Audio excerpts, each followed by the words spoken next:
আসসালামু আলাইকুম। আমি প্রতিবাদী সাহাদ। দর্শক, আশা করি ভালো আছেন। আজকের আলোচনার বিষয় হচ্ছে ক্ষমতার লোভ। দীর্ঘ 15টি বছর শেখ হাসিনা ক্ষমতায় টিকে ছিল ক্ষমতার লোভের কারণে। শেখ হাসিনাকে আজ বিতাড়িত করা হয়েছে, কিন্তু যারা বিতাড়িত করছে তারা যদি বিতাড়িত করার পর নিজের দায়িত্ব থেকে তারা সরে আসতো, যে আন্দোলন সংগ্রাম সফল হয়েছে, শেখ হাসিনা বিতাড়িত হয়েছে, দেশে এখন সুষ্ঠু ভোট হবে, জনগণের ভোট ফিরিয়ে দিয়ে কারা জনগণ কাকে ভোট দেবে, কাকে ক্ষমতায় নিয়ে আসবে, তারা আবার দেশ চালাবে।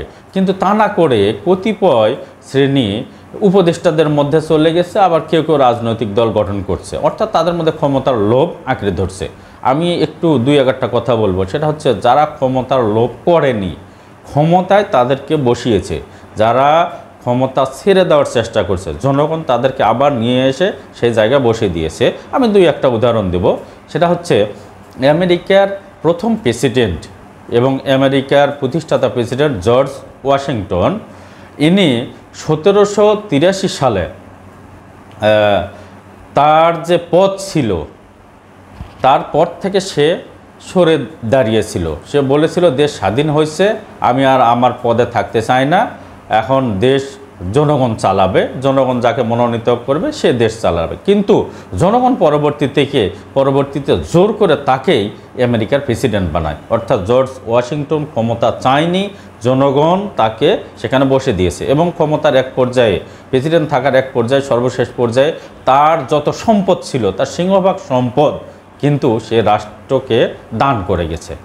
এরপরে দেখেন, মালয়েশিয়ার প্রধানমন্ত্রী মাহাথির মোহাম্মদ, সে 22 বছর ওই দেশের ক্ষমতায় ছিল। সে কিন্তু ক্ষমতা চায়নি, কিন্তু ক্ষমতায় তাকে বসিয়েছে এবং জনগণ তাকে বসিয়েছে। সে টানা 5 বার সে দেশের প্রধানমন্ত্রী হয়েছিল, কিন্তু পরবর্তীতে সে বারবার বলছিল যে না, আমি দেশ চালাবো না, আমার ক্ষমতার দরকার নেই। কিন্তু জনগণ তাকে জোর করে ক্ষমতায় বসে দিয়েছে। কিন্তু বাংলাদেশে কি হচ্ছে, যারা অভ্যুত্থান করেছে তারা আজ ক্ষমতা চাচ্ছে।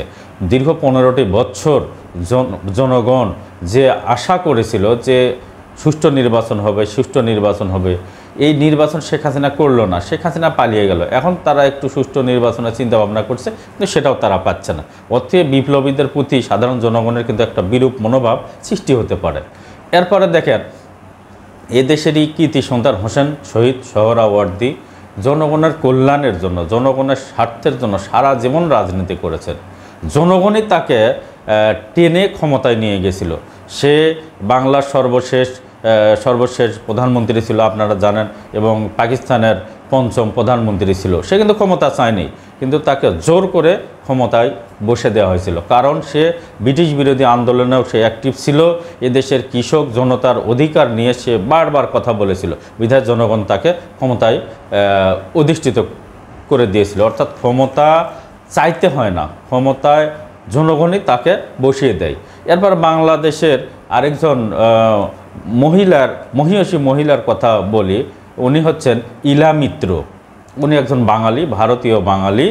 উনি সাধারণ কৃষকদের অধিকার আদায়ের জন্য সারা জীবন সংগ্রাম করে গেছেন। কৃষকেরা যাতে তার ন্যায্য অধিকার পায়, ন্যায্য অধিকার থেকে বঞ্চিত না হয়, এজন্য সারা জীবন কষ্ট করে গেছেন। কিন্তু কোনো ধরনের কৃষকদের সংগঠনের সে পদ চায়নি, এবং সে কোনো ধরনের নারীবাদী সংগঠনের পদ চায়নি, অর্থাৎ তার ক্ষমতা চায় না, কিন্তু কৃষকের জন্য সে সারা জীবন সংগ্রাম করে গেছেন। এই ধরনের আরও একজন বাংলাদেশের বিখ্যাত ব্যক্তি আছেন, জাতীয় কবি কাজী নজরুল ইসলাম। আপনারা সবাই জানেন, কাজী নজরুল ইসলাম সারা জীবন ব্রিটিশদের বিরুদ্ধে সংগ্রাম করেছেন, কবিতা লিখেছেন, গল্প লিখেছেন। ব্রিটিশদের বিরুদ্ধে প্রতিবাদ সংগ্রাম করতে গিয়ে, বিদ্রোহ করতে গিয়ে বারবার কারাবরণ করেছেন। কিন্তু কখনো বলেন তো, সে রাজনৈতিক দলের বড় কোনো পদে গেছে? সে কি কখনো ক্ষমতা চেয়েছিল? কখনো সে কিন্তু কোনো ক্ষমতা চায়নি। আজ জনগণই তাকে এমন ক্ষমতা, এমন সম্মান দিয়েছে, সে আজ বাংলাদেশের জাতীয় কবি। একবার চিন্তা করে দেখেন, তার নামে বিশ্ববিদ্যালয় আছে, কলেজ আছে, তার নামে রোড আছে।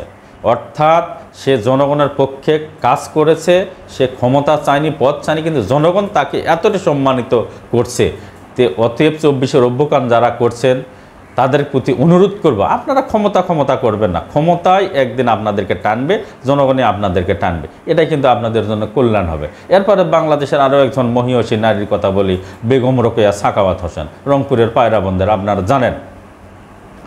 নারীদের অধিকার প্রতিষ্ঠার জন্য সারা জীবন সংগ্রাম করে গেছেন। কবিতা, গল্প, উপন্যাসের মাধ্যমে সে নারীদের পক্ষে কথা বলতে বলতে সারা জীবন কথা বলছেন নারীদের অধিকার নিয়ে, নারীদের সামাজিক অধিকার, রাজনৈতিক অধিকার, অর্থনৈতিক অধিকার নিয়ে কথা বলছেন। আচ্ছা বলেন তো, সে কখনো নারীবাদী সংগঠনের বড় কোনো পদ চেয়েছিল, বা বাংলাদেশের নারী মুক্তির কোনো মন্ত্রণালয় বা কোনো পদ কি সে চেয়েছিল? কখনোই চায়নি। কিন্তু আজ দেখেন জনগণ তাকে কিভাবে সম্মান দিচ্ছে, জনগণ তাকে কিভাবে মনে রাখতেছে। আজ বেগম রোকেয়ার নামে বিশ্ববিদ্যালয় আছে, কলেজ আছে, বড় বড় প্রতিষ্ঠান আছে বেগম রোকেয়ার নামে। অতএব আমি মনে করি যে আপনারা যারা ক্ষমতা চাচ্ছেন, ক্ষমতা চাওয়ার দরকার নেই, আপনারা অভ্যুত্থানের মহানায়ক, আপনারা ক্ষমতা চাইতে হবে না, ক্ষমতায় আপনাদেরকে বসিয়ে দিবে। এরপরে ভাসানীর কথা আপনারা জানেন, সে ব্রিটিশদের বিরুদ্ধে সংগ্রাম করছে সারা জীবন। এরপরে আপনি দেখেন সে পাকিস্তানের বিরুদ্ধে পর্যন্ত সংগ্রাম করছে। তাহলে এই যে সারা জীবন সংগ্রাম করলো, সে কিন্তু বড় কোনো পদ চায়নি এবং সে ক্ষমতাও চায়নি, সে জনগণের পক্ষে কথা বলছে। আজ জনগণ মৌলানা আব্দুল হামিদ খান ভাসানীকে কিভাবে সম্মান করে, তার নামে কলেজ আছে, তার নামে রোড আছে, বিভিন্ন প্রতিষ্ঠান আছে। অর্থাৎ ক্ষমতা চাইতে হবে না ভাই, জনগণের পক্ষে কাজ করেন, জনগণই আপনাকে সম্মান করবে, ক্ষমতা আপনাকে চাইতে হবে না কখনোই। এরপরে দেখেন একজন পদার্থবিজ্ঞানী এবং নোবেল বিজয়ী। আচ্ছা আপনারা বলেন তো, এই আইনস্টাইনকে ইসরায়েলে প্রেসিডেন্ট হওয়ার জন্য প্রস্তাব দেওয়া হয়েছিল, সে কি পদ নিয়েছিল? সে গ্রহণ করেনি। অর্থাৎ সে দেশের জন্য, জনগণের জন্য কাজ করছে, জনগণই তাকে ক্ষমতা দিতে চেয়েছিল, পদ দিতে চেয়েছিল, কিন্তু সে পদ নেয়নি। এরপরে বাংলাদেশের আরেক ভারতীয় বাঙালি ক্ষুদিরাম বসু, দেশের জন্য অল্প বয়সে সে জীবন দিয়েছে, সে কিন্তু কখনো নিজের কোনো কিছু পাওয়ার চিন্তা ভাবনায় করছিল, কখনোই করেনি। এরপরে আসেন 1952 সালের ভাষা আন্দোলনের সময় এই যে ভাষা শহীদেরা, এদেশের ভাষা, বাংলা ভাষাকে প্রতিষ্ঠা করতে গিয়ে তারা জীবন দিয়েছে। তারা কিন্তু যখন আন্দোলন সংগ্রাম করেছিল, তারা কিন্তু কখনোই কোনো পদ বা তাদের ক্ষমতার আশা করেনি। তারা বলেছিল মায়ের ভাষা যেন আমরা ফিরে পাই, এজন্য তারা আন্দোলন সংগ্রাম করেছিল। সালাম, রফিক, জব্বার, শফিক, বরকত, এই যে আরও অনেকে হয়তোবা আছে, তাদেরকে জাতি আজ কীভাবে স্মরণ করছে। ভাষা আন্দোলনের এই যে তাদের যে কৃতিত্ব, সারা বাংলাদেশের আনাচে কানাচে তাদের নামে শহীদ মিনার করা হয়েছে, সারা বাংলাদেশে তাদেরকে ফুল দিয়ে শ্রদ্ধা জানানো হয় 21শে ফেব্রুয়ারিতে। মাত্র 7-8 জন ব্যক্তি ভাষা আন্দোলনে শহীদ হয়েছিল, আরও হয়তোবা নাম না জানা অনেকে হতে পারে, কিন্তু তাদের নামে আজ কত প্রতিষ্ঠান, চিন্তা করে দেখেন। তারা কিন্তু ক্ষমতা চায়নি, তারা দেশের জন্য ত্যাগ করেছে, দেশের মানুষের চিন্তা করেছে। অতএব 24শে বিপ্লবীদের প্রতি আমার একটা অনুরোধ থাকবে, আপনারা কখনোই ক্ষমতা করবেন না, পদ করবেন না।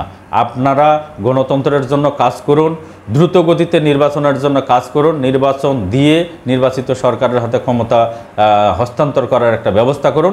জনগণ আপনাদেরকে মনে রাখবে, জনগণ আপনাদের নামে প্রতিষ্ঠান করবে, আপনাদের নামে রাস্তা হবে, শিক্ষা প্রতিষ্ঠান হবে। কিন্তু আপনারা যদি রাজনীতি নিয়ে ব্যস্ত থাকেন, ক্ষমতা নিয়ে ব্যস্ত থাকেন, আপনারা ভবিষ্যতে কলঙ্কিত হবেন, আপনাদের নামে কিচ্ছু হবে না। হয়তো আপনারা নিজেরা ক্ষমতা খাটিয়ে কোনো প্রতিষ্ঠান করবেন, ঠিক বর্তমানে হাসিনা পালিয়ে যাওয়ার পর হাসিনার শেখ মুজিবের নামে বহু প্রতিষ্ঠান কিন্তু নাম চেঞ্জ করা হয়েছে।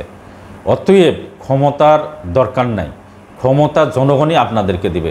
জনগণের কল্যাণে কাজ করুন, গণতন্ত্রের কল্যাণে কাজ করুন, এতে দেখবেন যে ক্ষমতায় আপনাদেরকে টেনে নেবে, জনগণই আপনাদেরকে টেনে নেবে। ঠিক আছে দর্শক শ্রোতা, ভালো থাকবেন, সুস্থ থাকবেন, খোদা হাফেজ।